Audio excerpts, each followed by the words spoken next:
Welcome again to Joe Stunner Boxing. We have an undisputed women's super featherweight title fight at the weekend, and it's actually a rematch between Alycia Baumgardner and CHRISTINA LINARDATOU. Linardatou's from Greece, Baumgardner from the US. Linardatou is 35 years old, 14 wins with 6 KOs, 2 defeats, both on points.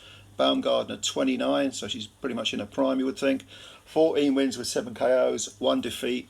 To Linardatou, which is on points. So it's a rematch, it's revenge or repeat, or whatever they call it, and it's for all the marbles: IBF, WBA, WBC, and what have I missed out? WBA, WBC, IBF, WBO.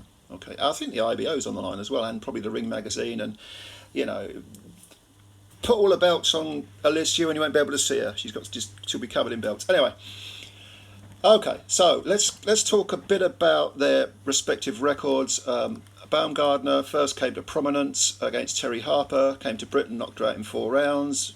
That famous on her feet knockout where Terry was just out of it but still standing. Made her name. Then she fought Edith Matisse. Terry's belt, by the way, was the WBC super feather belt. Then Alycia fought Edith Matisse. That was a WBC defence. Then she fought Michaela Mayer, who had 2 of the belts, the IBF and the WBO. It was a split decision victory for Baumgardner. I personally thought Mayer won that. I think it was a clear win without ever being comfortable, because Baumgardner, I thought, faded a bit in the later rounds, certainly the last 4 rounds, and Michaela was just more consistent and landed sharper punches, more precise punches. She looked better schooled. I just thought she won it by a couple of points. I can't remember exactly what I had it, 96, 94, something like that. But I've seen worse decisions. And Baumgardner picked up those 2 belts. Then in a last fight against LM Makalad, I think the lady's name is, who was 15-1 at the time, she picked up the WBA belt. So, pretty good run of form, to put it mildly, since 2021. It was the Harper fight was in November 2021, and since then, she's done really well. Alycia Baumgardner. I mean, she calls herself the bomb. She does hit hard by women's standards. 14 wins and is it 14 wins? 7 KOs in 14 wins, 7 KOs. If you look at Linardatou, who has the only blemish on Alycia's resume, that was a split decision 8-round victory, and that was back in 2018, mid-2018, so 5 years ago. I think it was July 2018. And I've only seen about 4 or 5 minutes highlights of that fight, but considering it's 8 2-minute rounds, that's 16 minutes of fighting, that's not that much anyway. And it looked to me as if that was the 7th fight for Alycia Baumgardner, and it looked to me like she just didn't have enough experience. If you go over the box rec, look at her fights before that, she was fighting absolutely no one, and suddenly she's in there with Linardatou, who's a good fighter, and Linardatou just seemed to have a bit too much of everything, was a bit too proactive. She was the one moving forward. Doesn't throw a lot of jabs, Linardatou, likes to lead with the right hand, and to be honest with you, Baumgardner herself doesn't really throw that many jabs. I've got this theory that because of these 2-minute rounds, the women know they've got to get their work done quick, and they don't like to concentrate on the jab because they think, I've got to get this done. I've got to fire flashy punches. I've got to really look like I'm the one putting it on the opponent. Another reason why I'd like to see 3-minute rounds in the women's game. But anyway, that was back in 2018, that defeat. Since then, she's come on leaps and bounds, and Linardatou's, the quality of her opposition is pretty good, because she lost to Delphine Persoon in 2016. No shame in that. Delphine Persoon at the time was 35 wins and 1 defeat, I think. And we know Delphine Persoon is as tough as they come. I mean, what a tough woman. But when she went on this little run, beginning with the Baumgardner victory, split decision 8-round over Baumgardner, she then fought Candy Wyatt, who was undefeated at the time, 8-0.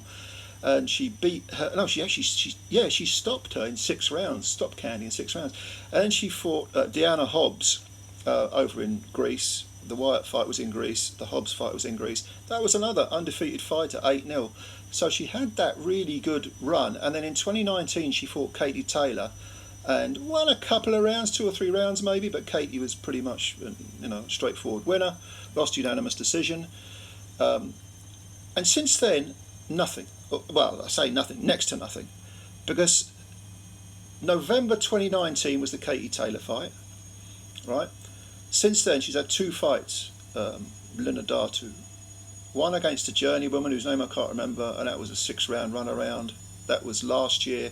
And then prior to that, in 2020, she had, again, another also round. I think she picked up a vacant belt, a WBO lightweight belt, or super lightweight belt, or something like that. Priska Viscott, something like that, the girl's name was. And she won a 10-rounder. So, but that's it. 16 rounds, 16 2-minute rounds in 4 years. Is that enough to prepare for Baumgardner, especially when you're 35 now?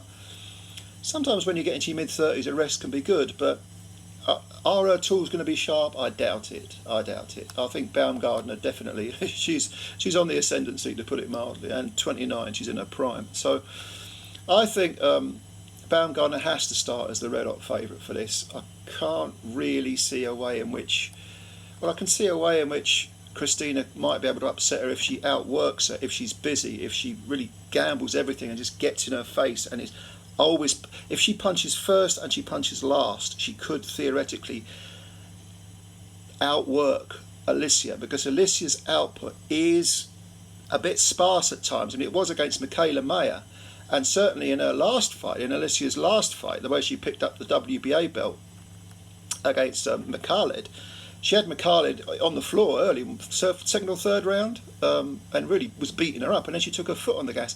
I actually watched someone else's video, it might have been Boxing Beats and Rhymes said this.